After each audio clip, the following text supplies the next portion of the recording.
O que fizeram com você, mãe? Você já parou para pensar quantas mães estão sofrendo em silêncio enquanto filhos ingratos vivem do suor delas? Essa história vai te fazer repensar o que realmente significa família. E te aviso, se você não se emocionar, é porque não tem coração. Um soldado volta para casa depois de 3 anos servindo à pátria, mandando cada centavo do salário para cuidar da mãe doente. Mas o que ele encontra na porta de casa vai gelar seu sangue. Fica até o final, porque a justiça que essa mãe recebe vai aquecer sua alma. Mas antes de começarmos essa história que vai mexer com o seu coração, já clica no botão de gostei. Isso é muito importante para o YouTube entregar essa mensagem para mais pessoas que precisam ouvir. Se inscreva no canal e ative o sininho para não perder nenhum relato. E eu quero te conhecer. Escreve aqui nos comentários de qual cidade você está me ouvindo agora. Eu leio todos os comentários e quero saber até onde a nossa voz está chegando. Pronto? Então, vamos para o relato. A poeira da estrada grudava no uniforme verde-oliva de Pedro enquanto ele ajustava a mochila nas costas. O ônibus tinha acabado de partir, deixando uma nuvem de fumaça diesel no ar quente da tarde. 3 anos, 1095 dias longe de casa. Mas agora, finalmente, ele estava de volta. Seus coturnos batiam firme no asfalto rachado da Avenida das Acácias. Cada passo ecoava a contagem regressiva que ele fazia na cabeça desde que embarcou no voo de retorno. A casa ficava a 7 quarteirões dali. Ele conhecia cada esquina, cada muro pichado, cada árvore torta daquele bairro da periferia de São Paulo. Tinha crescido ali, brincado naquelas calçadas quebradas, sonhado em sair dali para dar uma vida melhor para a mãe. E ele tinha conseguido. O programa de alistamento militar especial tinha sido sua salvação. 500 candidatos para 12 vagas. Ele passou em segundo lugar. Treinamento intensivo por 6 meses, depois a primeira missão na fronteira norte. Depois veio a segunda, mais longa, numa base avançada, onde o contato com o mundo exterior era limitado a cartas esporádicas e ligações de 2 minutos a cada 15 dias.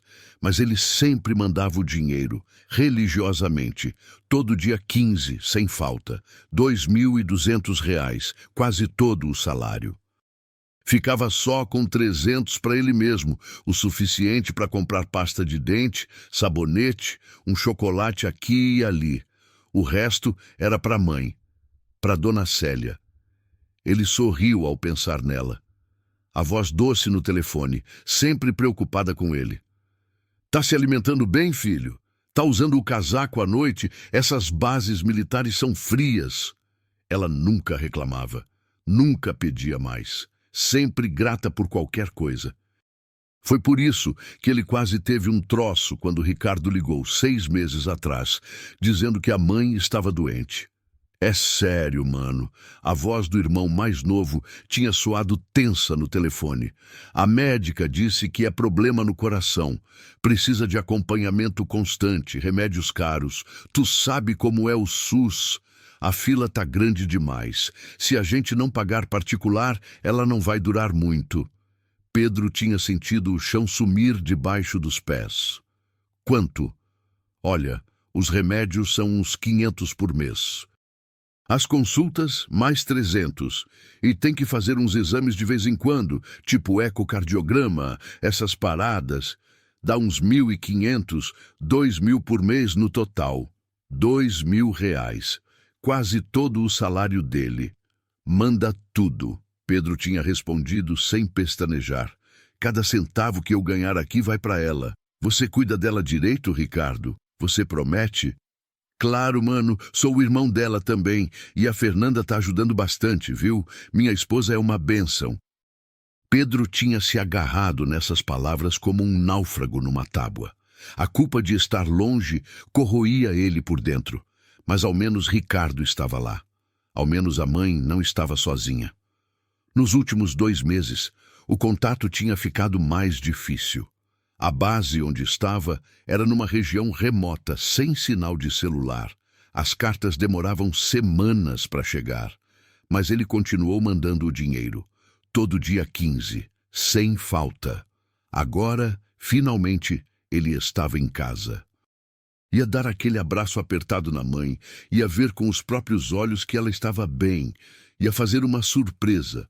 A rua começou a ficar familiar. Ali era a padaria do seu Zé, onde ele comprava pão quando criança. Ali era a casa da dona Marlene, a vizinha fofoqueira que sabia da vida de todo mundo. E ali, logo depois da esquina, Pedro parou. A casa estava diferente. Não, não estava diferente. Estava nova. A fachada tinha sido pintada de um bege elegante com detalhes em marrom. O portão de ferro velho tinha sido substituído por um de alumínio com acabamento amadeirado. Tinha até uma câmera de segurança instalada.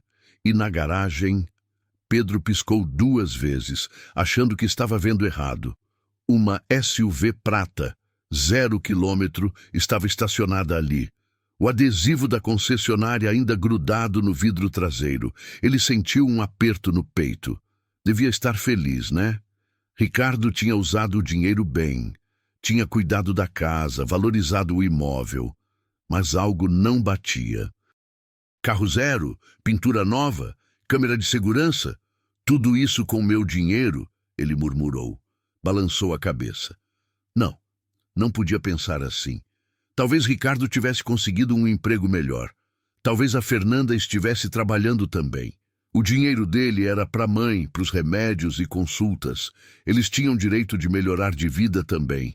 Respirou fundo e começou a atravessar a rua em direção ao portão.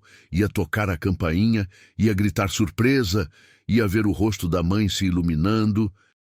Foi quando ele ouviu um barulho de metal batendo, alguém mexendo em alguma coisa. Vinha do terreno baldio ao lado da casa, onde antigamente tinha um lote vazio cheio de mato. Pedro virou a cabeça. Uma figura encurvada estava agachada perto dos contêineres de lixo da rua. Era uma mulher, pelo que dava para ver, magra, vestindo roupas escuras e surradas. Ela revirava um saco de lixo separando garrafas, latinhas. Catadora. O coração de Pedro apertou. Tinha muita gente assim na quebrada. A crise não perdoava. Pessoas honestas que precisavam vasculhar o lixo dos outros para conseguir uns trocados com reciclagem.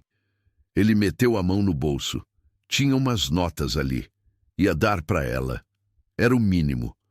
Se aproximou devagar, não querendo assustar. Boa tarde, chamou a uns 3 metros de distância. A mulher se enrijeceu. Não virou. Continuou de costas, como se não tivesse ouvido. Moça, ele chamou de novo, mais perto agora. Não precisa ter medo, não. Só quero te dar uma ajuda. Ela largou o saco de lixo. Os ombros tremiam. Pedro franziu a testa. Algo estava errado. Ela não estava catando latinhas. Estava comendo? Seus olhos se ajustaram aos detalhes. Sim, ela tinha um pedaço de pão mofado na mão. Mastigava rápido, escondendo como se fosse um crime estar com fome. Pelo amor de Deus, Pedro murmurou, sentindo a garganta apertar. Pegou uma nota de 50 e estendeu. Toma aqui, compra uma comida de verdade, vai. A mulher não pegou. Só ficou ali, tremendo, de costas para ele. Moça, eu juro que não vou fazer nada. Só quero ajudar. Foi quando ela virou o rosto. E o mundo de Pedro desabou. Aqueles olhos, fundos, vermelhos de choro e cansaço. A pele marcada por manchas de sujeira. O cabelo grisalho, que antes era sempre penteado com carinho, agora embaraçado e sujo. A boca sem metade dos dentes, como se tivesse apanhado ou passado fome por tempo demais. Mas eram os mesmos olhos. Os mesmos olhos que olhavam para ele com amor quando ele era criança e acordava com pesadelo. Os mesmos olhos que choraram quando ele foi aceito no programa militar. Os mesmos olhos que brilhavam na tela do celular nas videochamadas raras. Mãe? A voz saiu quebrada. Quase não era voz, era um soluço seco, um grito mudo. Dona Célia soltou o pão mofado. A mão tremia tanto que parecia ter Parkinson. Ela tentou levantar, mas as pernas não obedeceram. Caiu de joelhos na calçada suja. Não. Não, filho. Não. Era tudo que ela conseguia dizer. Não me olha assim, não. Pedro deixou a mochila cair no chão. Em 2 passos estava ao lado dela. Os joelhos bateram no asfalto quente e ele a puxou nos braços. Ela cheirava a lixo, a suor velho, a urina, a desespero, e ele não se importou. Apertou ela contra o peito, sentindo os ossos finos sob a roupa rasgada. Ela estava leve demais. Não podia pesar mais que 40 quilos. A mulher que sempre foi cheinha, que fazia bolo de fubá todo domingo, que tinha braços fortes de tanto lavar roupa no tanque, agora era só pele e osso. O que fizeram com você? Ele sussurrou no ouvido dela, a voz embargada. Mãe, que fizeram com a senhora? Dona Célia soluçava no peito dele, o corpo inteiro tremia. Me perdoa, filho, me perdoa. Eu não queria que você me visse assim, não queria. Cadê o Ricardo?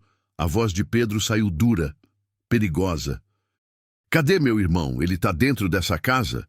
Ela não respondeu, só chorava. Pedro segurou o rosto dela entre as mãos com delicadeza, forçando-a a olhar nos olhos dele. Mãe, me fala. Cadê o Ricardo? Cadê o dinheiro que eu mandei? Cadê os remédios, as consultas, tudo que eu paguei? Dona Célia fechou os olhos. Lágrimas escorriam, deixando trilhas limpas no rosto sujo. Não teve remédio, filho. Nunca teve. O mundo ficou em silêncio. Pedro não conseguia processar. Como assim não teve?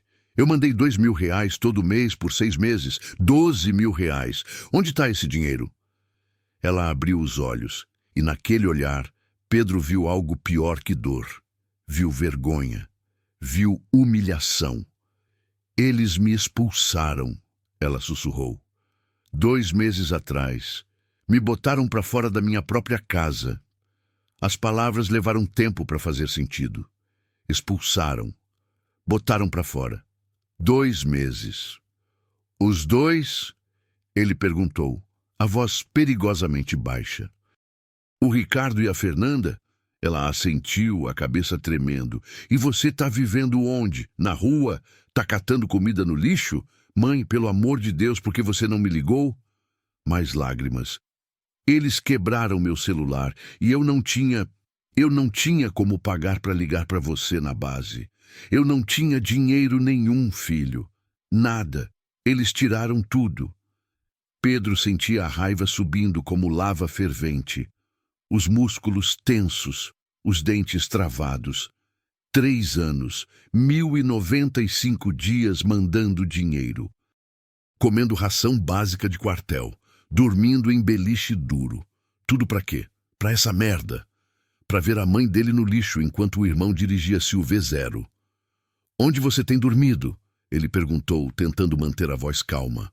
Tem um vão embaixo da ponte, ali perto da avenida. Eu divido com mais 2 pessoas. Uma é um senhor de idade, o seu Valdir. Outra é uma moça jovem, mas ela não fala muito. Morador de rua. Sua mãe era moradora de rua. Pedro fechou os olhos, respirando fundo. Não podia perder o controle agora.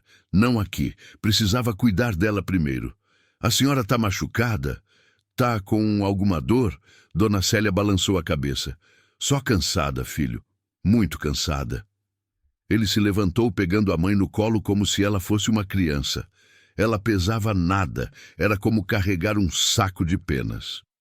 Onde a gente vai? Ela perguntou, assustada. Longe daqui. Vou te levar num hotel, te dar um banho quente, comida de verdade. Depois a gente resolve o resto. Mas e o Ricardo? E a Fernanda? Eles moram ali. Eu sei onde eles moram. A voz de Pedro estava gelada. E eu vou ter uma conversinha muito séria com esses dois. Mas não agora. Agora eu cuido da senhora. Ele começou a andar, carregando a mãe. Cada passo doía. Não fisicamente, doía na alma.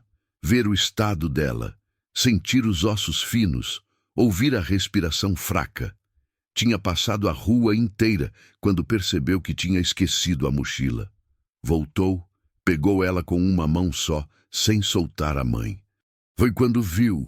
A cortina da sala da casa se mexeu. Alguém tinha espiado. E a cortina se fechou rápido. Eles sabiam que ele estava ali. Pedro sorriu, mas não era um sorriso feliz. Era o sorriso perigoso de um soldado que tinha visto gente morrer na fronteira, que tinha aprendido a ser frio quando necessário. Aproveitem a casa enquanto podem, ele murmurou, olhando para a janela, porque vocês não vão dormir nela por muito tempo. Dona Célia adormeceu no banco traseiro do táxi. Pedro pediu para o motorista pegar a Avenida Expressa, longe do bairro. Precisava de tempo para pensar, para processar. A cabeça dele era um furacão. 12 mil reais. 6 meses mandando quase todo o salário. E o Ricardo tinha usado para quê? Carro, pintura, câmera de segurança? Não, isso não fechava. 12 mil não pagava tudo aquilo. Tinha mais coisa, muito mais. Ele pegou o celular. Tinha sido desligado durante a viagem, economizando bateria. Ligou. Esperou o sinal carregar. 17 mensagens não lidas, todas de números desconhecidos, todas de bancos. Prezado cliente, sua fatura do cartão de crédito no valor de R$ 4.872 está em atraso. Atenção, última notificação antes do envio do nome para o SPC. Dívida atual, R$ 7.234. Seu limite foi excedido em R$ 3.456. Entre em contato com a central. Pedro sentiu o sangue gelar. Cartão de crédito? Ele nunca teve cartão de crédito, nunca pediu. Abriu o app do banco, digitou a senha, esperou carregar. Saldo, R$ 47.889. Limite do cartão, R$ 15 mil. Usado, R$ 14.952,11. Sua conta estava zerada, mais que zerada. Estava devendo. Ele rolou a tela, verificando as transações. As mãos tremiam tanto que quase derrubou o celular. Compra aprovada. Magazine Luiza, R$ 3.200. Smart TV, 105 polegadas. Compra aprovada, Riachuelo, R$ 890. Vestuário. Compra aprovada, Cacau Show, R$ 345. Compra aprovada, Outback, R$ 567. Compra aprovada, Renault, R$ 200. Compra aprovada, Netshoes, R$ 890. Tênis Nike, página após página. Compra após compra. Restaurantes caros, roupas de marca, eletrônicos, meses e meses de gastos. E no final de cada mês, lá estava. Transferência Pix enviada, R$ 2.200. Destinatário Ricardo C. Santos. Ele tinha acesso à conta, claro. Pedro tinha dado a senha, confiando que o irmão usaria o dinheiro para a mãe, para o tratamento, para os remédios, mas não teve tratamento, nunca teve, foi tudo mentira. Pedro encostou a cabeça no vidro do táxi, fechou os olhos, contou até 10, tentou controlar a respiração como ensinavam no treinamento. Não funcionou. A raiva era tão grande que ele sentiu gosto de sangue na boca, tinha mordido a língua sem perceber. Moço, tá tudo bem aí? O motorista perguntou, olhando pelo retrovisor. Tá sim, Pedro mentiu. Pode parar naquele hotel ali. O táxi parou em frente a um hotel simples, mas limpo. Pedro pagou a corrida, pegou a mãe no colo de novo e entrou.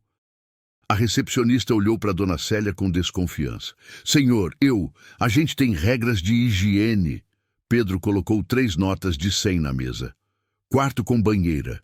E me traz um kit completo. Shampoo, sabonete, creme, tudo.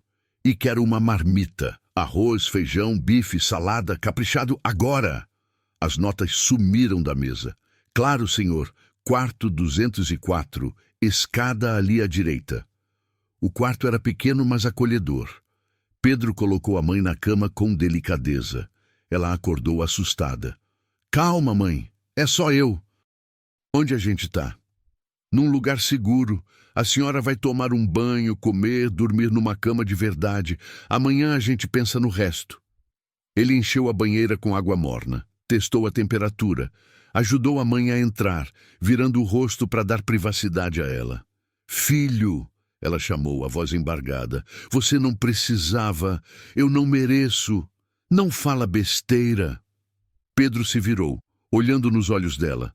A senhora me criou, me deu comida quando não tinha. Trabalhou de faxineira, de passadeira, de tudo. Se matar de trabalhar para que eu e o Ricardo não passássemos fome. A senhora merece um palácio, mãe. Esse hotel Mixuruca não é nada. Ele saiu, deixando ela sozinha. Ficou encostado na parede do corredor, ouvindo o barulho da água, o som dela chorando baixinho. A comida chegou. Ele entrou, colocou a bandeja na mesinha. Esperou. 20 minutos depois, Dona Célia saiu do banheiro. Estava diferente, limpa, o cabelo molhado penteado para trás. A pele rosada do banho quente, ainda magra demais, ainda com marcas no rosto, mas era a mãe dele de novo. Ela se sentou na beirada da cama, olhando para a comida. Posso? Claro que pode. Come tudo. Ela comeu devagar, mastigando com cuidado, como se o estômago tivesse esquecido como processar comida de verdade. Comeu metade do prato e parou, sem ar. Tá passando mal? Pedro perguntou preocupado. Não, é que faz muito tempo que eu não como assim. O estômago encolheu. Ele fechou os olhos. Não conseguia nem pensar no que ela tinha passado. Mãe, ele disse, puxando uma cadeira, eu preciso que a senhora me conte tudo, do começo. Como foi que chegou nesse ponto? Dona Célia olhou para as próprias mãos, velhas, cheias de calos, tremendo. Eu nem sei por onde começar, filho. Começa do dia que eles te expulsaram. Ela respirou fundo e começou a contar. A história saiu aos poucos, fragmentada, com pausas longas, lágrimas que ela secava com as costas da mão. Tinha começado 6 meses atrás, logo depois que Pedro mandou a primeira remessa grande de dinheiro, quando Ricardo ligou, dizendo que a mãe estava doente. Eu nunca estive doente, filho. Nunca tive problema de coração. Foi tudo mentira do seu irmão. Pedro já sabia disso, mas ouvir dela doía mais. No começo ele disfarçava, dizia que o dinheiro que você mandava era para investir na casa, valorizar o imóvel. Comprou a televisão grande, trocou os móveis. A Fernanda começou a comprar roupa cara, a frequentar salão. E eu tentei falar alguma coisa. Disse que você estava mandando aquele dinheiro com sacrifício, que não era para gastar assim. E o que ele disse? Que eu era velha, que não entendia nada de finanças, que ele sabia o que estava fazendo. Dona Célia limpou mais uma lágrima. A Fernanda foi pior. Começou a reclamar de mim. Dizia que eu cheirava mal, que fazia barulho, que atrapalhava a vida deles. Como assim cheirava mal? Eu não sei, filho. Eu sempre tomei banho, sempre fui limpa, mas ela começou a borrifar desinfetante toda vez que eu passava. Dizia que a casa tinha cheiro de velha. Pedro cerrou os punhos. Primeiro ato de crueldade. Humilhação simbólica. Um dia ela foi na minha cama e jogou perfume caro nas minhas roupas. Disse, pelo menos disfarça o cheiro. Eu chorei tanto. O Ricardo não fez nada. Só riu. Ele riu? Riu, filho. Achou engraçado. A raiva de Pedro estava ficando física. Ele sentia no estômago, nas têmporas latejando. Foi piorando, Dona Célia continuou. Eles começaram a sair todo dia, restaurante, shopping, viagens de fim de semana, e me deixavam trancada em casa, literalmente trancada. Levavam a chave. Como você comia? Eles deixavam comida, mas era resto, sobra do que eles comiam. Eu tentei reclamar, mas a Fernanda disse que eu devia ser grata por ainda estar viva. Segundo ato. Frieza e isolamento. Teve um dia que eu fiz muito barulho sem querer. Derrubei uma panela na cozinha de madrugada. Seu irmão ficou furioso, me trancou no banheiro. Quanto tempo? 6 horas, até eles acordarem de manhã. Pedro estava tremendo, as mãos apertando os braços da cadeira tão forte que os nós dos dedos estavam brancos. Aí chegou o dia, Dona Célia disse, a voz falhando. 2 meses atrás, a Fernanda estava grávida. Fez um teste e deu positivo. Ela ficou eufórica. Disse que agora precisava do quarto, que iam transformar ele em quarto de bebê. Seu quarto. Meu quarto. Eu dormi naquele quarto 30 anos, filho. Você cresceu naquele quarto. Era o único espaço que eu tinha. E o que eles fizeram? Mandaram eu sair. Assim do nada. A Fernanda disse, ou você sai, ou eu saio. E se eu sair, o Ricardo vai com. Escolhe. Terceiro ato. Abuso explícito. Eu implorei para o seu irmão. Ajoelhei no chão, pedi pelo amor que ele tinha por mim, por você, pela memória do seu pai. Ele estava no celular, filho, nem me olhou. Disse, a decisão está tomada, você tem até amanhã para sair. Mas você não tinha nenhum documento, CPF, RG, nada? Eles pegaram tudo, disseram que era para segurança. Quando eu pedi de volta, o Ricardo disse que tinha perdido. E você foi para onde? Primeiro fui na casa da dona Marlene, a vizinha, mas ela tem medo do Ricardo, disse que não podia me abrigar. Fui em mais 2 casas. Ninguém quis me ajudar. Todo mundo tem medo de briga com vizinho, né? Pedro conhecia a dona Marlene. A mulher sabia de tudo. Se ela tinha visto... Foi aí que eu acabei na rua. Conheci o seu Valdir embaixo da ponte. Ele é um senhor bom. Me ensinou onde catar latinha, onde pegar comida. Comida de onde? Do lixo dos restaurantes, filho. Eles jogam fora muita coisa ainda boa. Só tem que pegar antes dos cachorros. Pedro se levantou de repente. Foi até a janela. Precisava olhar para longe, senão ia quebrar alguma coisa. Filho, eu tô bem, mãe. Só me dá 1 minuto. Não estava bem. Estava destruído. Sua mãe, catando comida de lixo, disputando com cachorro, dormindo em vão de ponte, enquanto o irmão dele dirigia SUV0. Tem mais uma coisa, Dona Célia disse baixinho. Pedro se virou. O Ricardo... Ele está usando seu nome. Como assim? Ele pegou seus documentos, fez cartão de crédito, empréstimo, tudo no seu nome. Eu ouvi ele conversando com a Fernanda uma vez. Disseram que quando você voltasse, iam dizer que foi roubo, que alguém clonou seus dados. Então era isso. As dívidas, os cartões, tudo no nome dele. Pedro voltou para a cadeira, pegou a mão da mãe. A senhora vai ficar aqui. Descansa, dorme. Amanhã de manhã a gente vai numa loja, compra roupa nova, tudo o que a senhora precisa. Depois a gente resolve essa situação. Você vai falar com eles? Vou. Mas não agora. Tenho que pensar direito. Filho, por favor, não faz violência. Ele ainda é seu irmão. Pedro olhou nos olhos dela. Mãe, com todo respeito, ele deixou de ser meu irmão no dia que botou a senhora na rua. Mas por que ela não ligou para Pedro? O que Ricardo fez para silenciá-la? E o que mais a família estava escondendo? Pedro não dormiu naquela noite. Ficou sentado na poltrona ao lado da cama, observando a mãe dormir. Ela se mexia muito, gemia baixinho. Acordava de repente, assustada, olhando em volta como se estivesse perdida. Aí via o filho ali, sentado na penumbra, e voltava a fechar os olhos. Trauma. Era trauma de quem passou tempo demais sem segurança, sem saber se ia acordar viva no dia seguinte.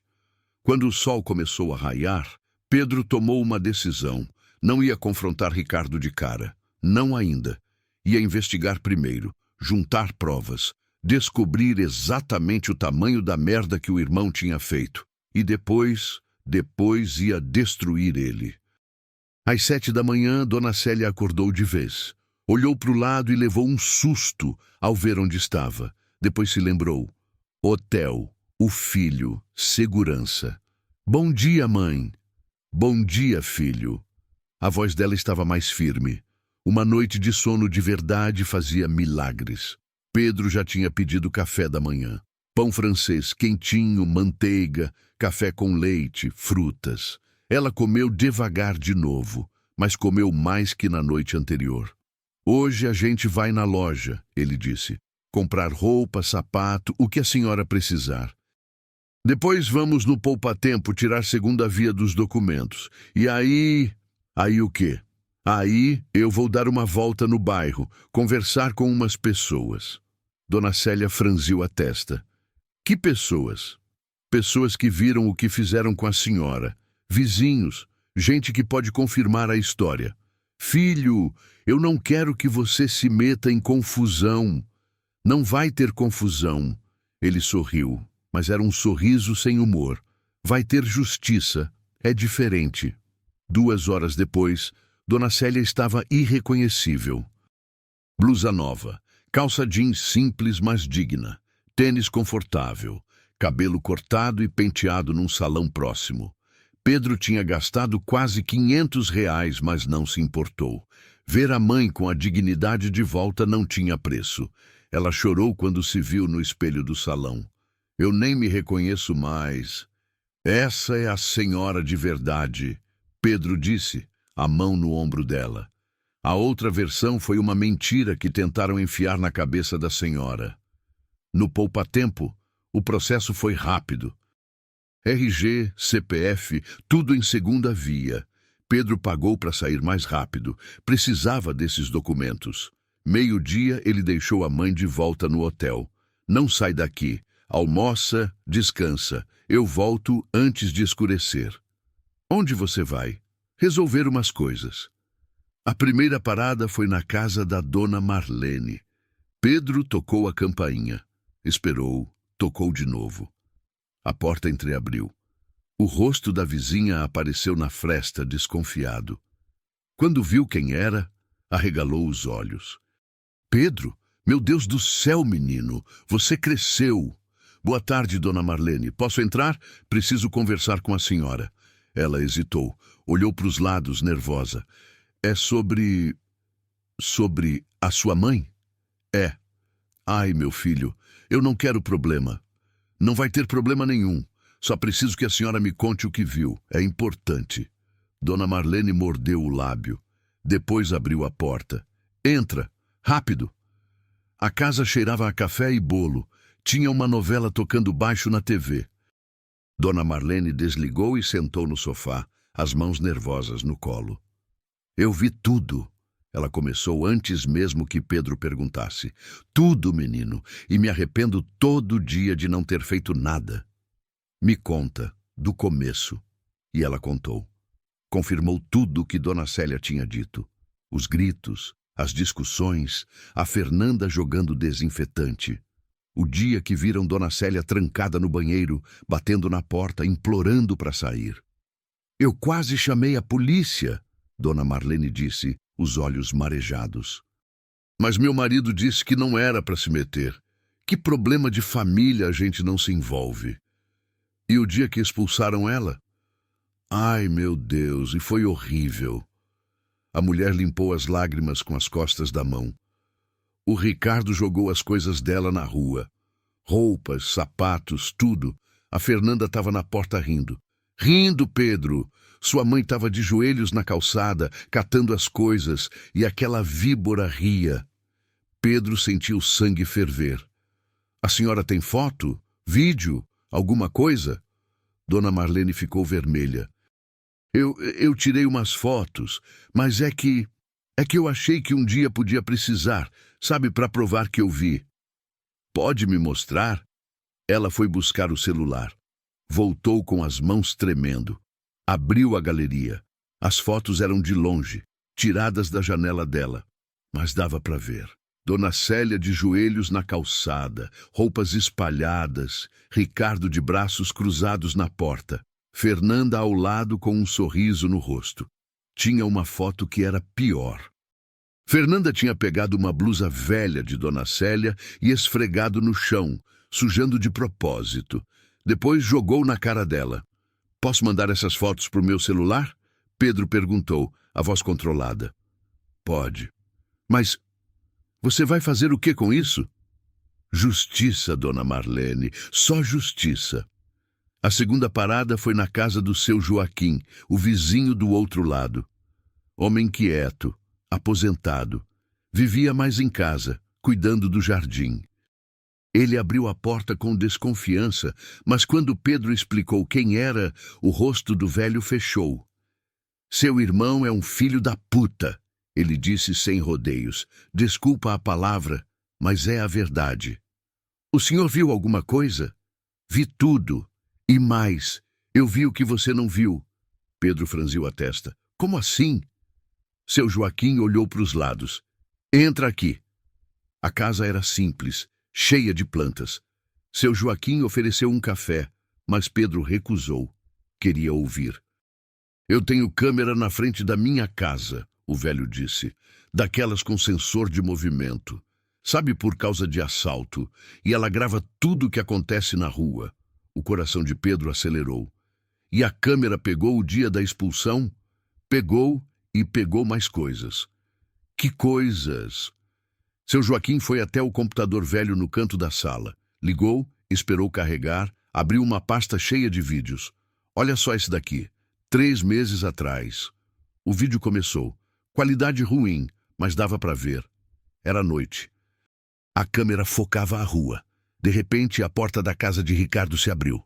Dona Célia saiu correndo, descalça, de camisola, gritando: Socorro! Alguém me ajuda! Ricardo apareceu atrás. Agarrou ela pelo braço, puxou com força, arrastando ela de volta para dentro. A porta bateu. Pedro sentia a bile subindo. O que aconteceu depois? Nada.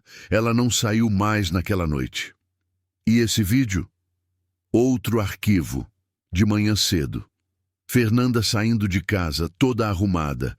Batom, salto alto, entrando no carro. Mas antes de entrar, ela cuspiu no chão. Literalmente cuspiu. Por que ela fez isso? Pedro perguntou. Porque sua mãe estava varrendo a calçada. A Fernanda cuspiu na frente dela de propósito, para humilhar. Mais vídeos. Muitos vídeos. Ricardo chegando bêbado de madrugada, chutando o portão. Fernanda gritando com Dona Célia na janela, chamando ela de velha inútil. O dia da expulsão, filmado completo. Naquele vídeo, dava para ver tudo. Ricardo empurrando a mãe para fora, jogando as roupas dela. Fernanda filmando com o celular, rindo. Dona Célia implorando de joelhos. E a pior parte, no final, Ricardo pegou a mangueira do jardim e ligou. Molhou a mãe inteira. Encharcou ela e as roupas dela. É para você não voltar fedendo essa casa, ele tinha gritado. Pedro teve que pausar o vídeo, respirar, contar até 10. O senhor pode me enviar esses vídeos? Ele perguntou quando conseguiu falar de novo. Posso. E vou.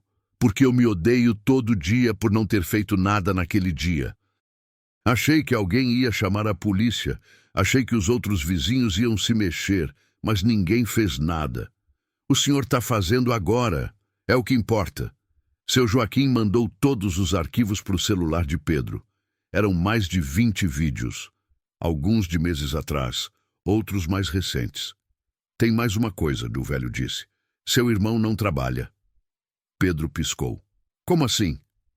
Ele foi demitido faz 5 meses. Vi o chefe dele indo lá dar a notícia. Ouvi a briga da rua. Ele foi demitido por justa causa. Roubo. Roubo. Estava desviando material da firma. Ferramentas, peças, vendia no Mercado Livre. O chefe descobriu. Então era por isso. Ricardo não tinha dinheiro próprio, não tinha emprego. Tudo que ele tinha era o dinheiro de Pedro.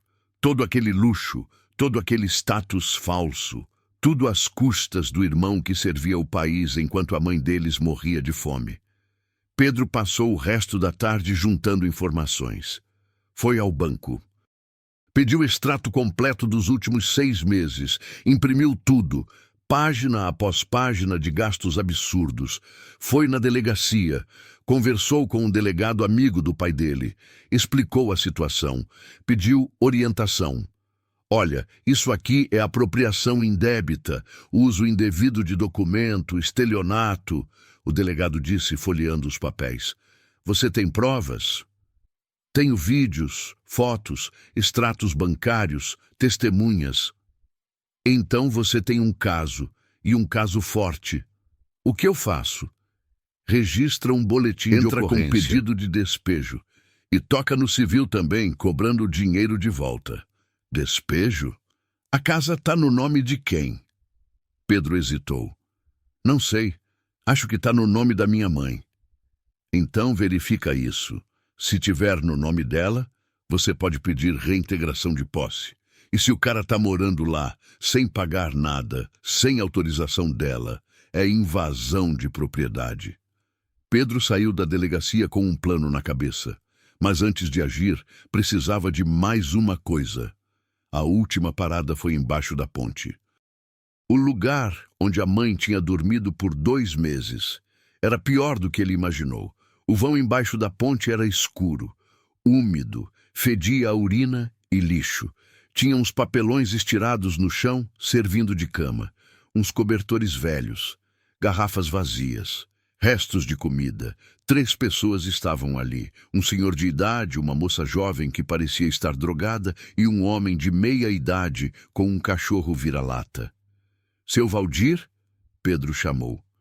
O senhor levantou a cabeça, olhos cansados, barba branca comprida. Sim, eu sou filho da dona Célia, Pedro. O rosto do velho se iluminou. Ah, o soldado. Ela falava tanto de você. Todo dia ela dizia, meu filho vai voltar, meu filho vai me buscar. E você voltou mesmo. Como ela estava? Aqui, digo. Ela passou muito mal? Seu Valdir suspirou. Olha, moço, ela chorava todo dia, toda noite. Dizia que tinha vergonha de você ver ela assim, que preferia morrer do que você descobrir. Ela comia? Quando tinha, mas ela sempre dividia comigo e com a Jéssica. Ele apontou para a moça drogada. Sua mãe é um anjo, viu? Mesmo sem nada, ela ajudava quem tinha menos ainda. Pedro sentiu um nó na garganta. Claro que ela faria isso. Sempre foi assim. Ela adoeceu? Uma vez teve febre alta. Ficou 3 dias delirando. A gente achou que ela não ia aguentar. Mas ela é forte. Mais forte que parece. Pedro tirou a carteira. Pegou todas as notas que tinha ali. Eram umas 15 notas de 100. Toma, seu Valdir. É para agradecer por ter cuidado dela. O velho arregalou os olhos.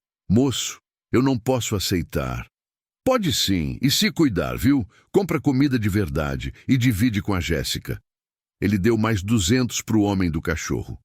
Depois saiu dali antes de desabar. Quando voltou para o hotel já era quase noite. Dona Célia estava na janela, preocupada. Filho, você demorou tanto. Desculpa, mãe, tive que resolver umas coisas. Que coisas? Pedro se sentou na cama, respirou fundo. Mãe, eu preciso saber uma coisa. A casa... Tá no nome de quem? Dona Célia piscou. No meu. Por quê? Tem escritura? Tem, tá num cofre no banco. Seu pai deixou tudo certinho antes de morrer. A senhora tem a chave desse cofre? Tenho. Tá aqui. Ela mostrou um cordão no pescoço com uma chave pequena pendurada. Nunca tiro.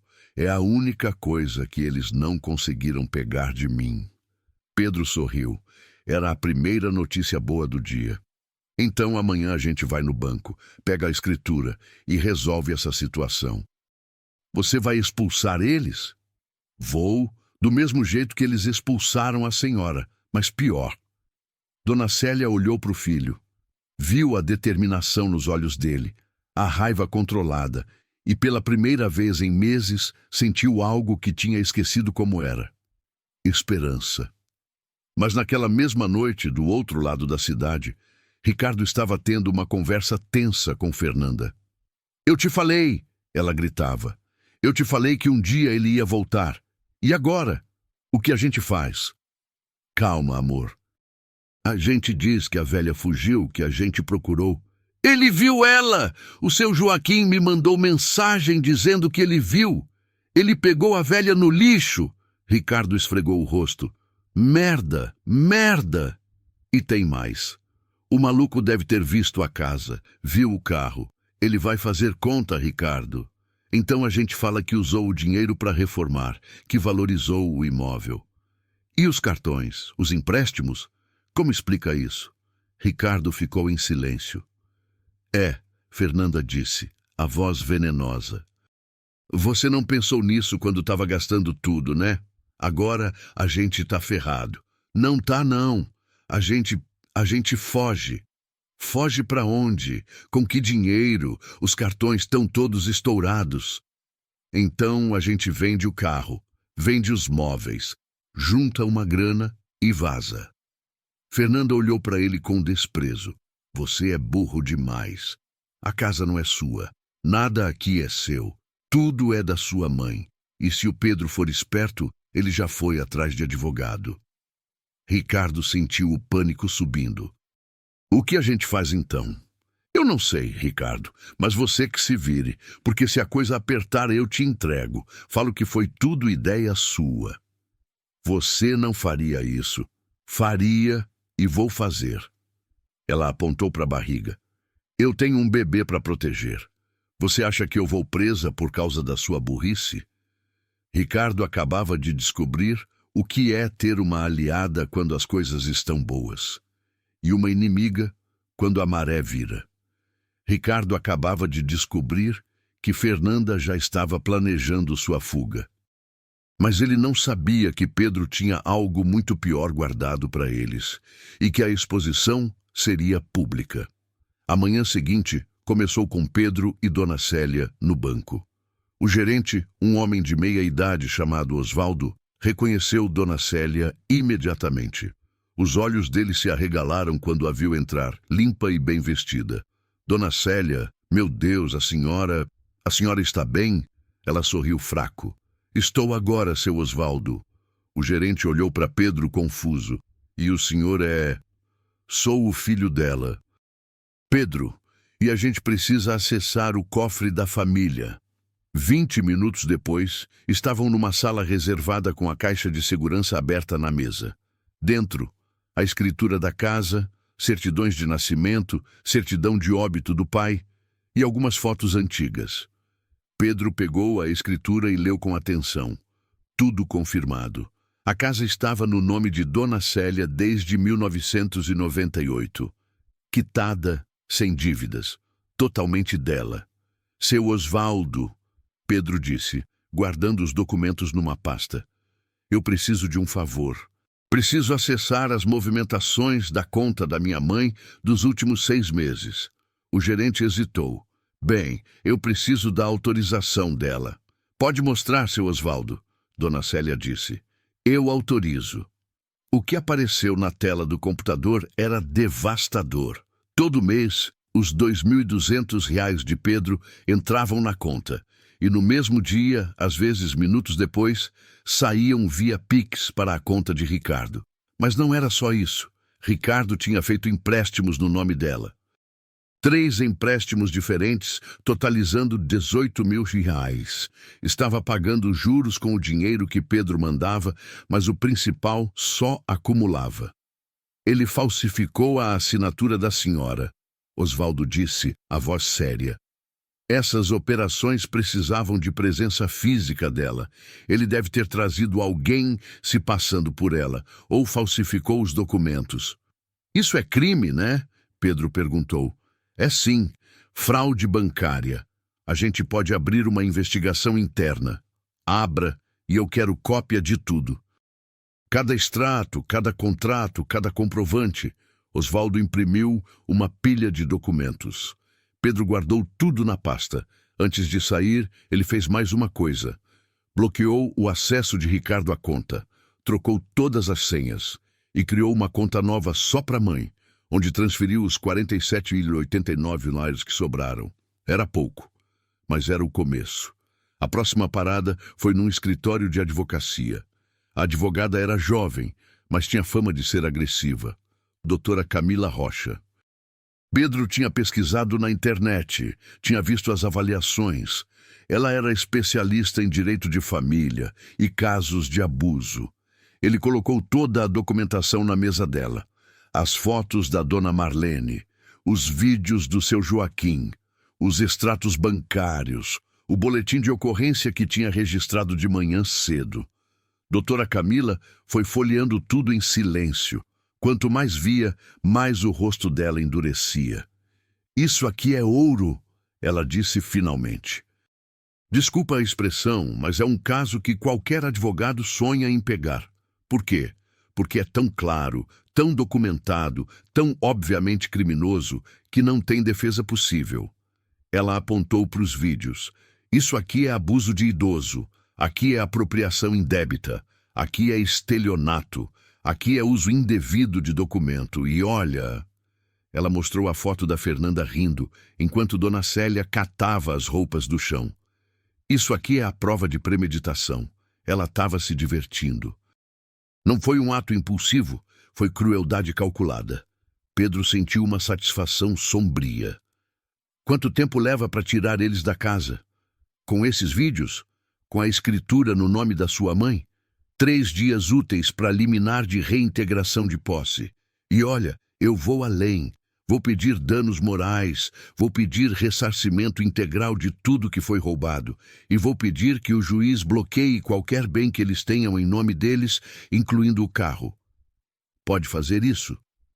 "Posso e vou." "Esse carro foi comprado com dinheiro desviado, certo? Então é produto de crime.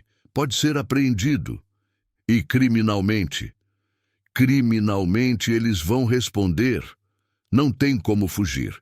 Com esse material, o Ministério Público vai ter orgasmos múltiplos." Dona Célia, que estava sentada ao lado de Pedro, ficou vermelha. "Doutora!" Doutora Camila riu. "Desculpa, Dona Célia, mas é a verdade. Casos assim raramente têm provas tão sólidas." "Quanto tempo até o processo começar?" Pedro perguntou. "Eu protocolo hoje à tarde. Amanhã o juiz vê. Depois de amanhã, no máximo, a liminar sai. Aí é só levar o oficial de justiça lá e..." "Não." Pedro interrompeu. As duas mulheres olharam para ele. "Não quero que seja só o oficial de justiça", ele disse, a voz gelada. "Quero que seja público. Quero que todo mundo veja." Doutora Camila franziu a testa. "Como assim?" "Quero que os vizinhos vejam. Quero que vire notícia. Quero que a humilhação deles seja do tamanho da humilhação que fizeram minha mãe passar." A advogada se recostou na cadeira, estudando ele. "Você quer vingança? Quero justiça. Mas se a justiça incluir eles passando vergonha, melhor ainda." "Filho", Dona Célia começou. "Mãe, com todo respeito, a senhora passou 2 meses dormindo em vão de ponte, comendo lixo. Enquanto eles davam risada, postavam foto no Instagram, viviam a vida boa com o meu dinheiro. Então, sim, eu quero que eles sintam pelo menos um pouquinho do que a senhora sentiu." Dona Célia baixou a cabeça. Não discutiu. Doutora Camila tamborilou os dedos na mesa. "Olha, eu não costumo fazer isso, mas... tem um grupo de WhatsApp do bairro, né? Vizinhança Unida ou algo assim?" "Tem", Dona Célia confirmou. "Tem 200 e poucas pessoas." "E a dona Marlene tá nesse grupo?" "Tá." "Então, aqui vai o plano", doutora Camila disse, se inclinando para frente. "Quando a liminar sair, eu aviso vocês. Vocês avisam a dona Marlene. E a dona Marlene avisa o grupo que vai ter um evento importante na rua tal, casa tal, hora tal, sem dar detalhes. Só quem puder aparecer, apareça." Pedro sorriu. Era a primeira vez que sorria de verdade desde que tinha voltado. "A senhora é diabólica, doutora." "Eu prefiro o termo criativa. E olha, não é ilegal. Despejo é ato público. Qualquer um pode assistir. Se os vizinhos decidirem aparecer por curiosidade, problema deles." 48 horas depois, a liminar saiu. Pedro recebeu a ligação da doutora Camila às 9 da manhã. Temos despacho favorável, reintegração de posse concedida. O oficial de justiça vai estar na casa amanhã, terça-feira, às 14 horas em ponto. Amanhã? Pedro quase gritou. Tão rápido? Te falei. Caso sólido. O juiz mal leu e já assinou. Ah, e tem mais. Ele concedeu liminar de busca e apreensão do veículo. A polícia vai estar lá junto. Pedro desligou. Olhou para a mãe, que estava sentada na beirada da cama do hotel. Amanhã, mãe, amanhã a senhora volta para casa. Dona Célia começou a chorar. Mas eram lágrimas diferentes. Não eram de desespero, eram de alívio. Dona Marlene recebeu a mensagem de Pedro às 8 da noite. Dona Marlene, amanhã às 14 horas vai acontecer algo importante na casa do Ricardo. A senhora confia em mim? Confio, meu filho. Então avisa no grupo da vizinhança. Diz que vai ter um evento, mas não dá detalhes. Só fala que vale a pena. 15 minutos depois, o grupo Vizinhança Unida, Acácias, estava pegando fogo. Gente, alguém sabe o que vai rolar amanhã na casa do Ricardo? A Marlene falou que é importante. Será que é churrasco? KKK. Deve ser uma surpresa de aniversário. Vou lá só para ver. Eu também. Marquei no calendário. Pedro lia as mensagens. Dona Marlene tinha adicionado ele no grupo e sentia uma satisfação crescente. O palco estava montado. Os atores estavam prontos. Agora era só esperar o espetáculo começar. Terça-feira, 13h45. Pedro, Dona Célia e Doutora Camila estavam numa van estacionada 2 casas antes da casa de Ricardo. De lá, davam para ver tudo. E tinha gente, muita gente. Pelo menos 30 vizinhos estavam na calçada, conversando, curiosos. Dona Marlene estava lá. Seu Joaquim também, com uma câmera na mão. Vou registrar tudo, ele tinha dito para Pedro mais cedo.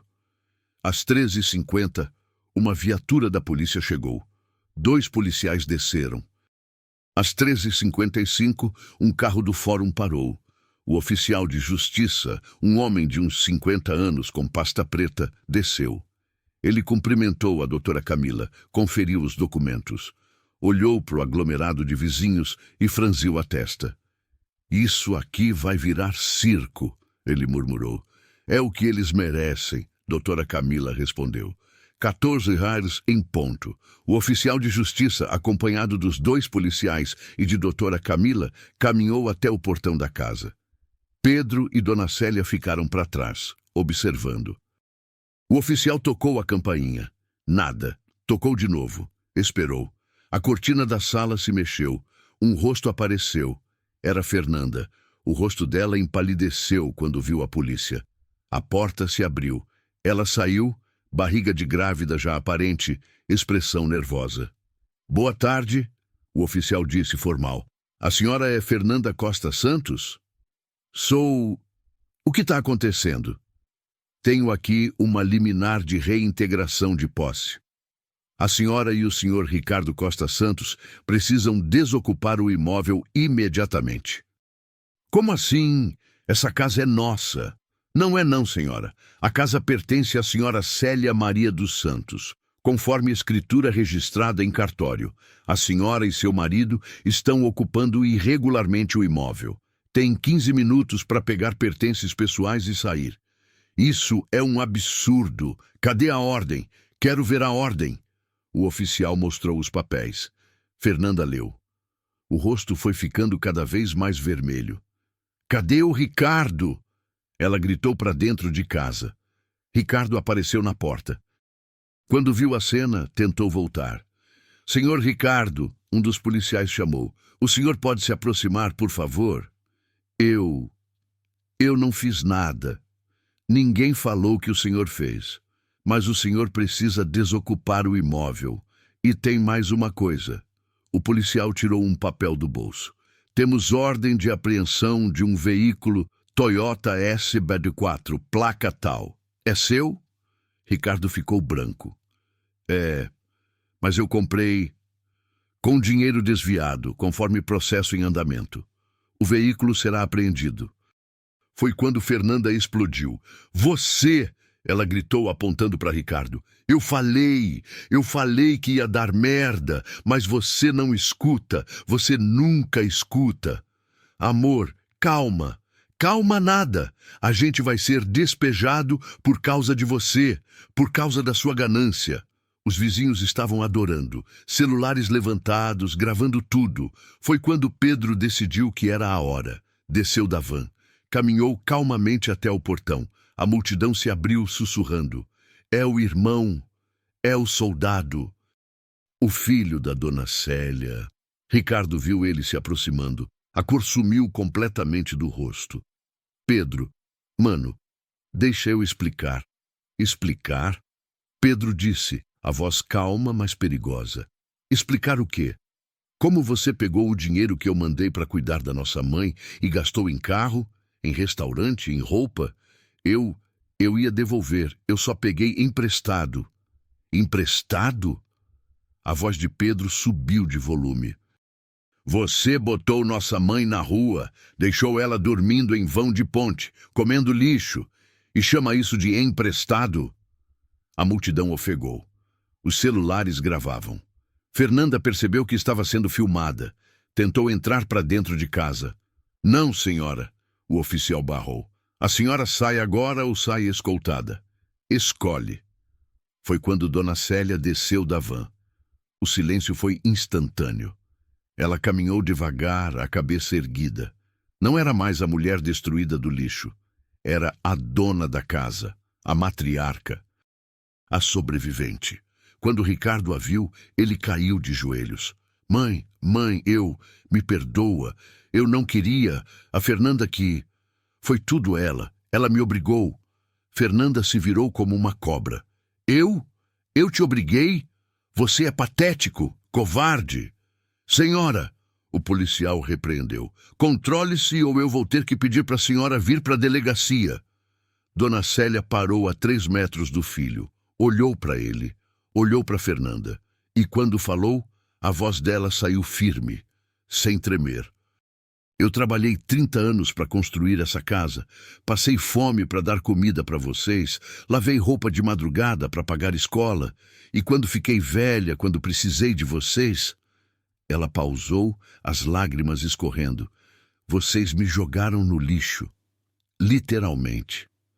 Mãe, eu... Não me chama de mãe, ela cortou. Mãe é quem você respeita. Mãe é quem você cuida. Você me tratou pior que um cachorro de rua. Ricardo soluçava.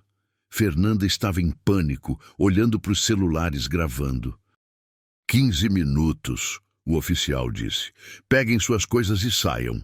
O que se seguiu foi patético. Ricardo e Fernanda entraram correndo na casa. Começaram a jogar roupas em malas. Gritavam um com o outro, se culpando. Os vizinhos assistiam em silêncio mórbido. Dona Marlene se aproximou de Dona Célia e a abraçou. Bem-vinda de volta. Seu Joaquim apertou a mão de Pedro. Você fez o certo, garoto. 10 minutos depois, Ricardo e Fernanda saíram com 3 malas mal fechadas. Ricardo tentou levar a TV grande da sala. Essa TV fica, doutora Camila disse. Foi comprada com dinheiro desviado, pertence à dona Célia. Mas eu... Senhor, a senhora advogada está certa, o oficial confirmou. Vocês podem levar apenas pertences pessoais. Roupas, documentos, objetos pessoais, eletrônicos e móveis comprados com o dinheiro em questão ficam. Fernanda explodiu de novo. Isso é roubo! Não, senhora, doutora Camila disse a voz de gelo. Roubo foi o que vocês fizeram. Isso aqui é justiça. O carro foi guinchado ali mesmo. Ricardo chorou vendo a SUV ser levada embora. Fernanda gritou, xingou, mas não adiantou nada. Às 14h47, eles estavam na rua, com 3 malas. Sem carro, sem casa, sem nada. A multidão continuava filmando. Foi quando uma vizinha gritou, tá gravado! Todo mundo viu! Vocês são nojentos! Outra, covardes! Maltrataram uma senhora! Um senhor, vão pra cadeia! É isso que vocês merecem! Fernanda tentou gritar de volta, mas Vamos Ricardo embora, puxou. vamos. Eles começaram a andar pela calçada carregando as malas pesadas. Ninguém ofereceu ajuda. Ninguém teve pena. Quando dobraram a esquina e sumiram de vista, a multidão explodiu em aplausos. Dona Célia chorava no ombro de Pedro. Acabou, mãe, ele sussurrou. Acabou. Mas não tinha acabado. Não completamente. Enquanto Pedro e Dona Célia entravam na casa pela primeira vez em 2 meses, enquanto a mãe percorria os cômodos com lágrimas nos olhos, enquanto os vizinhos se dispersavam comentando o acontecido, os vídeos já estavam sendo compartilhados. Grupo Vizinhança, Grupo Família Acácias, Grupo Igreja Comunitária, Grupo Trabalho Fernanda, Grupo Mães da Escola. Em 2 horas, os vídeos tinham vazado do bairro. Em 4 horas, estavam no Twitter com a hashtag de Justiça para Dona Célia. Em 6 horas, um canal de notícias local tinha entrado em contato com Dona Marlene pedindo entrevista. Em 8 horas, era trending topic em São Paulo. Ricardo e Fernanda descobriram isso do pior jeito possível.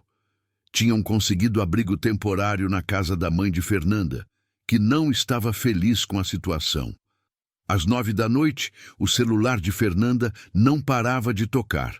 Notificações, centenas delas. Você viu isso? Gente, que horror! É verdade que você expulsou sua sogra? Você é um monstro! Ela abriu o Twitter, viu as visualizações. 1,2 milhão de visualizações. O vídeo dela rindo enquanto Dona Célia catava as roupas do chão. O vídeo do Ricardo molhando a mãe com a mangueira. O vídeo do despejo. Tudo. Estava tudo lá. E os comentários? Gente, como existe gente assim? Isso não pode ficar impune. Cadeia para esses dois. A cara dela rindo. Eu quero vomitar. Esse cara é um psicopata. Já passou na Globo esse caso? Fernanda começou a tremer. Ricardo, a gente virou notícia. Ele pegou o celular dela, viu as visualizações, as mensagens, as ameaças. A gente tá ferrado, ele sussurrou. A gente tá muito ferrado. Na manhã seguinte a coisa piorou. Fernanda foi demitida. A empresa onde trabalhava enviou um e-mail formal. Devido à exposição negativa e incompatibilidade de valores com nossa cultura organizacional, estamos rescindindo seu contrato. O banco onde Ricardo tinha conta mandou notificação. Sua conta está sendo encerrada por quebra de política de conduta ética. A mãe de Fernanda os expulsou. Eu não vou ter a minha casa associada a isso. Vocês se virem. Hotéis se recusavam a hospedar quando viam os nomes deles. Desculpa, não temos vaga. Mentira. Tinham vaga, só não queriam eles ali. Em 48 horas, Ricardo e Fernanda tinham perdido casa, carro, empregos, amigos, família, reputação, tudo. E a justiça criminal ainda nem tinha chegado. Na sexta-feira daquela semana, Ricardo recebeu a intimação oficial. O Ministério Público do Estado de São Paulo move ação penal contra Ricardo Costa Santos e Fernanda Costa Santos pelos crimes de apropriação indébita qualificada, artigo 168, parágrafo 1º, estelionato qualificado, artigo 171, parágrafo 3º, violência patrimonial contra idoso, artigo 99, Lei 10.741/2003, maus tratos contra idoso, artigo 99, Lei 10.741/2003. Pena estimada, 8 a 15 anos de reclusão. 8 a 15 anos, 8 a 15 anos de cadeia. Ricardo leu aquilo e desmontou. Sentou no chão de um hotel mixuruco, onde tinham conseguido quartos, separados, nem dormiam mais juntos, a intimação na mão, e chorou como uma criança. Eu ferrei com tudo, ele soluçou sozinho. Eu ferrei com tudo. 3 meses depois. A casa na Avenida das Acácias estava irreconhecível. Não pela estrutura, essa continuava a mesma, mas pela energia, pelo que representava agora. Pedro tinha passado semanas reformando. não com luxo desnecessário como Ricardo tinha feito, mas com cuidado, com amor. Pintou o quarto da mãe num tom suave de azul que ela sempre gostou. Comprou uma cama nova, confortável, com colchão ortopédico. Colocou cortinas leves que deixavam o sol da manhã entrar. Reformou a cozinha. Trocou o fogão velho. Comprou uma geladeira nova. Pendurou na parede as panelas que a mãe sempre usou. Aquelas que Ricardo tinha jogado fora, mas que Pedro recuperou de uma loja de usados no bairro. A sala não tinha mais a TV gigante. Tinha uma TV simples, de 40 polegadas, suficiente. E tinha fotos, muitas fotos, da família verdadeira, do pai já falecido, de Pedro criança com a mãe, de momentos felizes que realmente importavam. Dona Célia tinha engordado 7 quilos. Ainda estava magra, mas não era mais pele e osso. O rosto tinha ganhado cor. Os olhos tinham voltado a brilhar. Ela acordava todo dia às 6 da manhã, como sempre fez. Fazia café. Café de verdade, daqueles que enchem a casa com cheiro bom. Depois ia para o quintal cuidar das plantas que tinha replantado. Bom dia, mãe, Pedro dizia toda manhã, descendo de uniforme. Tinha voltado ao serviço ativo. Bom dia, meu filho. Café está pronto. E eles tomavam café juntos. Conversavam. Riam. Viviam. Era simples, era humilde, mas era digno. O processo criminal contra Ricardo e Fernanda estava andando. A audiência de instrução tinha sido 3 semanas atrás. Dona Célia tinha testemunhado. Dona Marlene também. Seu Joaquim apresentou os vídeos oficialmente. O promotor, um homem jovem e indignado chamado Dr. Henrique, tinha sido implacável. Senhores jurados, vejam essas imagens. Vejam essa mulher, uma mãe, uma avó, sendo molhada com mangueira como se fosse um animal. Vejam a ré, ele apontou para Fernanda, rindo da humilhação de uma idosa indefesa. Fernanda tinha baixado a cabeça. Estava diferente. Barriga maior, já com 7 meses de gravidez. Cabelo sem tratamento, olheiras profundas, roupas simples. Ricardo estava pior. Tinha emagrecido uns 15 quilos. Barba por fazer. Olhos fundos. Parecia ter envelhecido 10 anos em 3 meses. A defesa deles era fraca, muito fraca. Meus clientes estavam sob pressão financeira. Não tinham intenção de causar tanto dano. Estão arrependidos. Arrependidos? Dr. Henrique tinha explodido. Eles estão arrependidos de terem sido pegos, não de terem cometido o crime. Olhem as datas das transações. Olhem a frieza. Isso não foi impulso, foi calculado, foi cruel, foi monstruoso. O juiz, um homem de 60 anos com fama de ser duro, tinha ouvido tudo em silêncio. No final da audiência, ele tinha dito apenas: sentença em 15 dias. Enquanto isso, a vida de Pedro e Dona Célia seguia. Mas Pedro tinha um plano maior, algo que vinha arquitetando desde o dia do despejo. Numa quinta-feira à noite, ele sentou com a mãe na sala. Mãe, eu preciso conversar com a senhora sobre uma coisa. Dona Célia colocou o crochê de lado, tinha voltado a fazer artesanato. Fala, filho. Eu tive uma ideia e queria saber o que a senhora acha. Que ideia? Pedro respirou fundo. Eu quero transformar essa casa num ponto de apoio. Ela franziu a testa. Como assim? Um lugar onde mães que passaram pelo que a senhora passou possam vir, tomar um café, conversar, receber orientação jurídica gratuita, buscar ajuda. Os olhos de Dona Célia se encheram de lágrimas. Eu conversei com a doutora Camila, Pedro continuou. Ela topou fazer atendimento voluntário 1 vez por semana. Conversei com o seu Joaquim também. Ele conhece um monte de gente, pode ajudar a divulgar. E eu vou usar parte do meu salário para manter isso funcionando. Filho, mas isso vai dar muito trabalho. Vai, mas vai valer a pena. Quantas Dona Célias estão por aí sofrendo em silêncio? Quantas mães sendo abusadas por filhos ingratos? A gente pode ajudar, mãe. Dona Célia limpou as lágrimas, levantou, abraçou o filho com força. Seu pai estaria tão orgulhoso de você. E a senhora? Tá orgulhosa? Mais que orgulhosa, filho. Eu tô renascendo. O projeto começou pequeno. Pedro imprimiu alguns panfletos simples. Casa de Apoio Dona Célia. Atendimento gratuito para idosos em situação de vulnerabilidade familiar. Colou no posto de saúde, na igreja, no mercadinho do bairro. Na primeira semana, ninguém apareceu.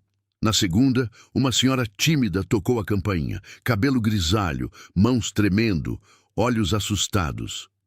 É verdade que vocês ajudam? Dona Célia abriu a porta completamente. É sim. Entra, querida. Vou fazer um café. A senhora se chamava Marta. Tinha 68 anos, morava com a filha e o genro. Eles pegavam a aposentadoria dela todo mês e davam migalhas de volta. Ela dormia num colchão no chão da lavanderia. Doutora Camila, que estava lá para atendimento voluntário, ouviu tudo. Anotou. Pediu documentos. 2 semanas depois, Marta tinha uma liminar garantindo que a aposentadeira fosse depositada em conta própria. 1 mês depois, ela tinha alugado um kitnet e saído da casa da filha. Eu achei que ia morrer naquela lavanderia, ela disse para Dona Célia, chorando de gratidão. Vocês me salvaram. A notícia se espalhou. Veio seu José, que o filho tinha abandonado num asilo clandestino imundo. Veio Dona Aparecida, que a nora não deixava ver os netos. Veio seu Manuel, que a família toda tinha sumido depois que ele vendeu a casa para pagar tratamento de câncer. A casa virou um porto seguro. Ricardo e Fernanda souberam do projeto por acaso. Fernanda estava no hospital público fazendo pré-natal quando viu um panfleto grudado no mural. Casa de Apoio Dona Célia. O nome dela. O nome da sogra.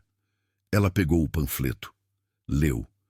Sentiu algo se revirar no estômago, enquanto ela e Ricardo afundavam cada vez mais, morando num cortiço, sem emprego, dependendo de bicos e da caridade de estranhos. Dona Célia estava ajudando outras pessoas. Estava fazendo o bem. Estava virando exemplo. Ela nos destruiu, Fernanda tinha dito para Ricardo naquela noite. Não, ele tinha respondido a voz oca. Nós nos destruímos. Ela só seguiu em frente.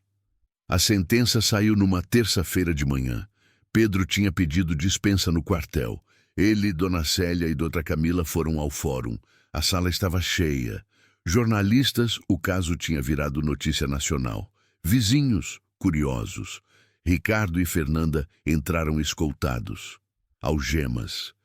Procedimento padrão para sessão de sentença em crimes com repercussão. O juiz entrou. Todos levantaram. Podem sentar. Silêncio absoluto. O juiz pegou o papel, colocou os óculos, começou a ler. Nos autos do processo número tal, o Ministério Público contra Ricardo Costa Santos e Fernanda Costa Santos passo a proferir a seguinte sentença. Ele leu os crimes, leu as agravantes, leu as atenuantes, poucas. Os réus agiram com premeditação, frieza e crueldade. Os vídeos apresentados mostram não apenas desrespeito à vítima, mas prazer na humilhação. A ré Fernanda sorriu ao ver a vítima catando pertences do chão. O réu Ricardo literalmente banhou a própria mãe com mangueira de jardim. Ricardo baixou a cabeça. Fernanda chorava em silêncio. A condição de gestante da ré Fernanda foi considerada, mas não é suficiente para absolvição ou sequer para regime diferenciado, uma vez que a gravidez é posterior aos crimes e não altera a natureza hedionda dos atos. Fernanda soluçou mais alto. Portanto, julgo procedente a ação penal e condeno os réus, Ricardo Costa Santos e Fernanda Costa Santos, às seguintes penas. A sala prendeu a respiração. Ricardo Costa Santos, 11 anos e 4 meses de reclusão em regime inicial fechado, pelos crimes de apropriação indébita qualificada, estelionato qualificado, maus-tratos contra idoso e violência patrimonial contra idoso. Ricardo desabou na cadeira. Fernanda Costa Santos, 9 anos e 8 meses de reclusão em regime inicial fechado, pelos mesmos crimes, com atenuante de participação secundária em alguns atos, mas com agravante de crueldade demonstrada. Fernanda gritou. Não! Eu tenho um bebê! Eu tenho um bebê! A senhora dará à luz sob custódia do Estado, o juiz disse frio. Após o nascimento, a criança será entregue a familiares ou ao sistema de adoção, conforme determinação do juizado da infância. Não! Não tirem meu filho, por favor! 2 seguranças tiveram que segurar ela. Ricardo não reagiu. Apenas ficou sentado, olhando para o nada. O juiz bateu o martelo. Sessão encerrada. Réus serão encaminhados ao sistema prisional imediatamente. Na saída do fórum, os jornalistas cercaram Dona Célia. Dona Célia, como a senhora se sente com a sentença? A senhora perdoa os seus filhos? A senhora concorda com a pena? Dona Célia parou, olhou para as câmeras e, quando falou, a voz saiu clara. Eu não sinto alegria com isso, não sinto vitória, sinto tristeza. Tristeza porque eu criei aquele menino. Dei amor, dei educação, dei valores, e em algum lugar alguma coisa deu errado. Mas a senhora perdoa. Perdoar não significa esquecer. Nem significa que não deve haver consequências. Ele fez escolhas, escolhas cruéis, e agora ele paga por elas. Ela pausou. Eu perdoo porque é o que me liberta, mas isso não apaga o que ele fez. E a mensagem da senhora para as famílias que assistem? Dona Célia olhou diretamente para a câmera principal. Valorizem suas mães. Valorizem seus pais. Eles não vão estar aqui para sempre. E quando eles se forem, não é o dinheiro que vai matar a saudade. É o abraço que você não deu. É a visita que você não fez. É o eu te amo que você não disse. Silêncio na multidão. E para os filhos que maltratam os pais, um dia vocês vão envelhecer também e vão entender, tarde demais, o que fizeram. 6 meses depois. A Casa de Apoio. Dona Célia tinha virado referência na zona leste de São Paulo. Já tinham ajudado 43 idosos, 17 casos judiciais abertos, 26 famílias reconciliadas através de mediação. Dona Célia tinha virado uma figura conhecida no bairro. A senhora que ajuda todo mundo, como a chamavam. Pedro tinha sido promovido a sargento. Parte do aumento salarial ia direto para o projeto. Numa tarde de sábado, ele estava no quintal ajudando a mãe a plantar rosas quando a campainha tocou. Era uma mulher jovem, uns 25 anos, cabelo preso, olhos vermelhos de choro e nos braços um bebê. Eu sou prima da Fernanda, ela disse, a voz trêmula. Meu nome é Júlia. Pedro e Dona Célia trocaram olhares. Entra, Dona Célia disse. Júlia entrou, sentou no sofá. O bebê dormia, alheio a tudo. Ele tem 3 meses, Júlia disse. Nasceu enquanto a Fernanda estava presa. O Estado ia colocar ele para adoção, mas eu pedi para ficar com ele. Sou a única família que sobrou.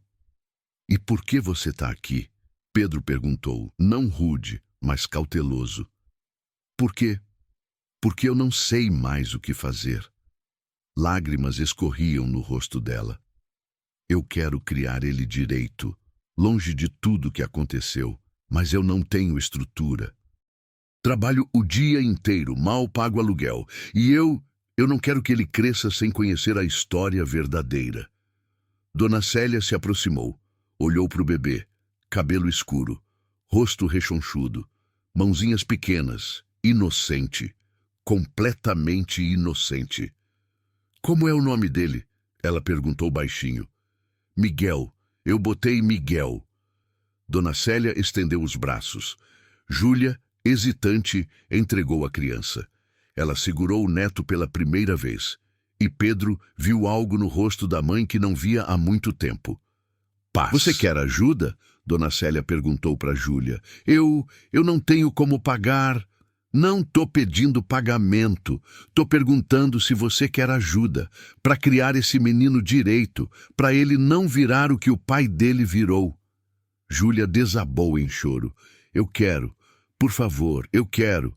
Então vamos fazer assim, Dona Célia disse, embalando Miguel suavemente. Você vai vir aqui todo sábado. Traz ele.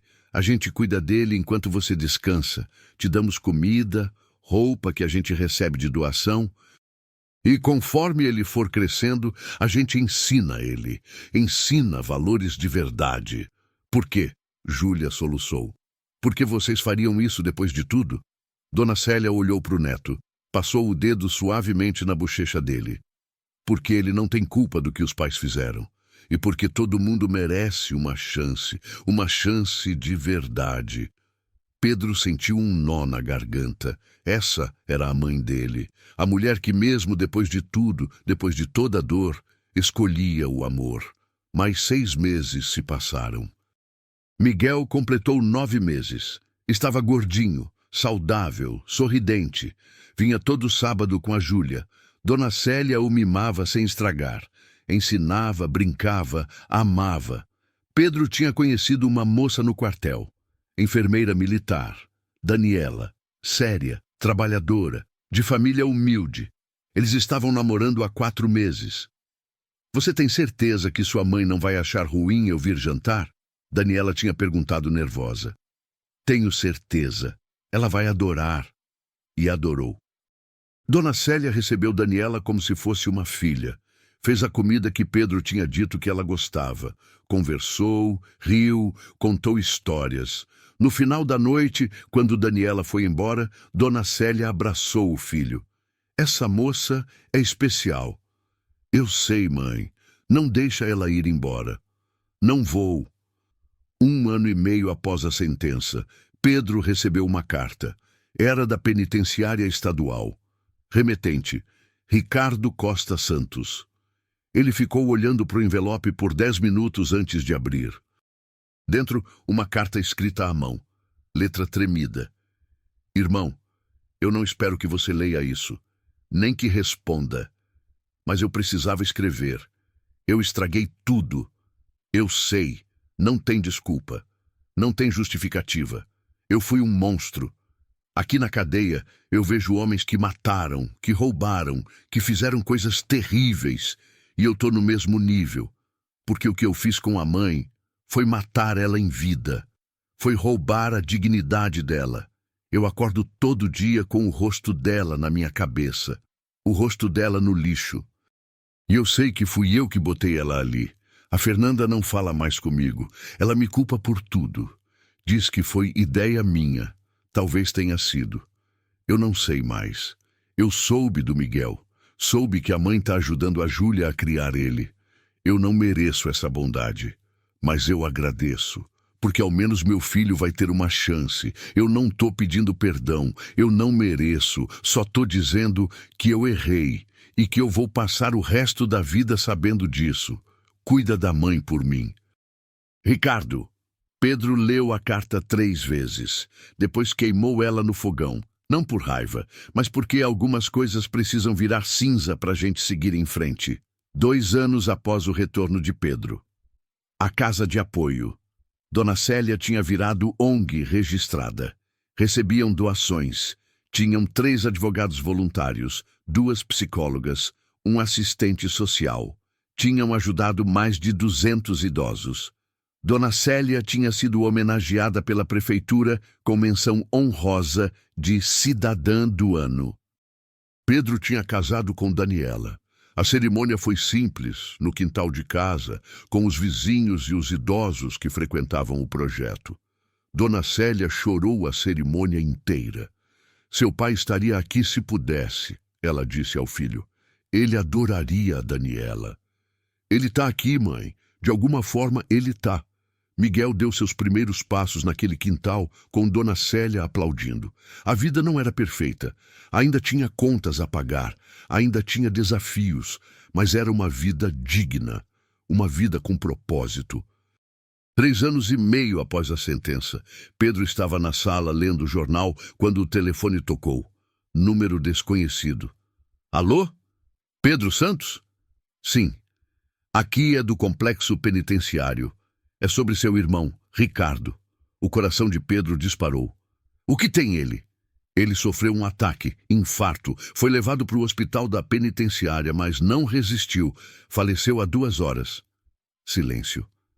Senhor, o senhor está aí? Estou. Precisamos que alguém da família venha identificar o corpo e... Eu vou. Pedro não contou para a mãe imediatamente. Foi sozinho ao IML. Identificou o corpo. Ricardo estava diferente, mais magro, cabelo completamente grisalho, cicatrizes no rosto, provavelmente de brigas na prisão. Tinha 42 anos, mas parecia ter 60. Era seu irmão? O funcionário perguntou. Era. Sinto muito. Pedro ficou olhando para o corpo por mais alguns minutos. Tentou sentir algo. Raiva, tristeza, pena. Não sentiu nada. Só um vazio estranho. Ele vai ser enterrado onde? Perguntou. Se a família não reclamar o corpo e pagar o enterro, vai ser sepultamento no cemitério público, cova comum. Eu pago. O enterro foi 2 dias depois. Além de Pedro, só compareceram o coveiro e um padre que fazia serviços ecumênicos no cemitério. Nenhum amigo, nenhum ex-colega de trabalho, nenhum vizinho. Fernanda mandou mensagem dizendo que não ia. Ele me destruiu. Não tenho nada para chorar. Júlia não levou Miguel. Eu não quero que meu filho veja isso. Pedro ficou sozinho na beira do caixão lacrado. O padre fez uma oração breve. Senhor, receba esta alma. Quando acabou, Pedro ficou mais 1 minuto. Você podia ter sido melhor, ele disse baixinho para o caixão. A gente podia ter sido irmãos de verdade. Podia ter cuidado da mãe juntos. Podia ter construído algo bom. Pausa. Mas você escolheu outro caminho. E agora é isso. Ele se virou e foi embora enquanto o coveiro começava a jogar terra. Naquela noite, ele contou para a mãe. Dona Célia chorou, não de tristeza pelo filho, mas pela perda do que aquele filho poderia ter sido. Ele era tão bonitinho quando era pequeno, ela disse, olhando uma foto antiga. Sorria tanto. Onde foi que eu errei? A senhora não errou, mãe. Ele que escolheu errado. Mas eu sou a mãe dele. E a senhora fez tudo o que podia. O resto era com ele. Ela abraçou a foto. Chorou mais um pouco. Depois guardou ela numa gaveta. A vida continua, ela disse, secando as lágrimas. Continua. 5 anos após o retorno de Pedro. A casa de apoio tinha se expandido. Agora tinham uma van para buscar idosos que não podiam se deslocar sozinhos. Tinham parceria com 3 universidades que mandavam estagiários de direito, psicologia e serviço social. Miguel tinha 4 anos. Chamava Dona Célia de Vovó Célia. Não sabia quem era o pai. Um dia saberia, mas não agora. Pedro e Daniela tinham uma filha, Laura, 2 anos, olhos grandes e curiosos. As 2 crianças brincavam no quintal, enquanto os adultos conversavam na varanda. Você já imaginou que ia chegar até aqui? Daniela perguntou para Dona Célia. A velha senhora sorriu. Olhou para o quintal, para o neto e para a neta brincando, para o filho feliz, para a casa cheia de vida. Não, ela respondeu. Teve uma época que eu achei que ia morrer no lixo, que nunca mais ia ter dignidade, que tinha perdido tudo, mas não perdeu. Não. Eu descobri que enquanto a gente está vivo, sempre dá para recomeçar. Sempre dá para escolher ser melhor que a dor que nos causaram. Pedro se aproximou, beijou a testa da mãe. A senhora é minha heroína, sabia? Heroína nada, filho. Eu só sobrevivi e escolhi não deixar a maldade me transformar em algo ruim. 10 anos após o retorno de Pedro. Dona Célia tinha 78 anos, continuava ativa, continuava ajudando, mas um pouco mais devagar. A casa de apoio agora era tocada por uma equipe maior. Pedro tinha se aposentado do exército e dedicava tempo integral ao projeto. Miguel tinha 9 anos, bom aluno, educado, gentil. Não tinha traço nenhum do pai. Laura tinha 7. Sonhava em ser médica. Numa tarde de domingo, Dona Célia estava na varanda com Pedro quando ela disse: "Filho, eu tô em paz." "Eu sei, mãe." "Não, eu tô falando sério. Se eu morrer amanhã, eu tô em paz. Eu perdoei, eu reconstruí, eu vivi." "A senhora não vai morrer tão cedo." Ela riu. "A gente nunca sabe, mas quando for, eu quero que você lembre. Lembra que a maldade não venceu, o amor venceu." Pedro segurou a mão dela. Velha, enrugada, mas forte. "Eu vou lembrar." Dona Célia viveu mais 8 anos. Faleceu aos 86, dormindo, sem dor, cercada de amor. Seu funeral lotou a igreja do bairro. Mais de 500 pessoas, idosos que ela tinha ajudado, famílias que ela tinha reconciliado, vizinhos que a admiravam. Pessoas que ela nunca soube que tinha tocado. Miguel, agora com 17 anos, leu um discurso emocionado. "Ela me ensinou que família não é sangue, é amor, é presença, é escolha. Meu pai biológico me abandonou antes mesmo de eu nascer, mas a vovó Célia me escolheu, e isso fez toda a diferença." Hoje, 15 anos após aquele dia que Pedro desceu do ônibus, a Casa de Apoio Dona Célia é uma das maiores ONGs de proteção ao idoso do estado de São Paulo. Pedro dirige a instituição. Daniela é psicóloga voluntária. Miguel está na faculdade de Direito focado em direito da família. E na entrada da casa tem uma placa: Casa de Apoio, Dona Célia. O amor sempre vence, sempre. Em memória de Célia Maria dos Santos, 1938-2026, que ensinou que dignidade não se perde, se reconstrói. Embaixo da placa, uma foto. Dona Célia sorrindo, olhos brilhando, rodeada de gente, de vida, de propósito. A mesma mulher que um dia foi encontrada no lixo, mas que se recusou a deixar o lixo defini-la. Se essa história te tocou, é porque você sabe o valor de uma mãe. Quantos Ricardos e Fernandas existem por aí, se fingindo de família enquanto destroem quem mais os amou? Mas para cada filho ingrato, existe um Pedro disposto a honrar quem merece. Olha, eu não estou aqui para julgar ninguém. Cada família tem sua história. Mas se você tem sua mãe por perto, para esse vídeo agora e vai dar um abraço nela. Fala que ama. Fala que é importante. Porque tempo a gente não volta a ter, e quando ela não estiver mais aqui, não vai ser o dinheiro que vai matar a saudade, vai ser o abraço que você não deu, a visita que você não fez, o "eu te amo" que você não disse. Dona Célia perdoou. Mas perdoar não é esquecer, não é passar pano, é se libertar. É escolher não deixar a maldade dos outros te transformar em algo ruim. Ela podia ter ficado amarga, podia ter morrido de ódio, mas escolheu viver, escolheu ajudar, escolheu ser amor. E olha só o legado que ela deixou. Uma ONG que já ajudou milhares de pessoas. Um neto que escolheu ser diferente do pai. Uma família de verdade, construída com amor, não com sangue. Isso é justiça de verdade. Não é só botar alguém na cadeia, é provar que a bondade sempre vence, sempre. Então eu te peço, inscreve-se no canal, ativa o sininho, porque aqui a gente conta histórias que precisam ser contadas. Histórias de gente real, de dor real, mas também de superação real. E deixa nos comentários, qual foi o momento dessa história que mais te emocionou? Foi quando o Pedro encontrou a mãe? Foi quando ela perdoou? Foi quando ela começou a ajudar outras pessoas? Eu quero saber. A gente constrói esse canal juntos. Compartilha esse vídeo. Não pela revolta, mas pela esperança. Porque alguém que você conhece pode estar precisando ouvir isso hoje. Pode ter uma Dona Célia na vida de alguém que precisa ser salva. E lembra, família de verdade se prova nos piores momentos. Não quando tá tudo fácil, mas quando tá difícil, quando o mundo desaba, quando você precisa escolher entre o certo e o confortável. O Pedro escolheu o certo.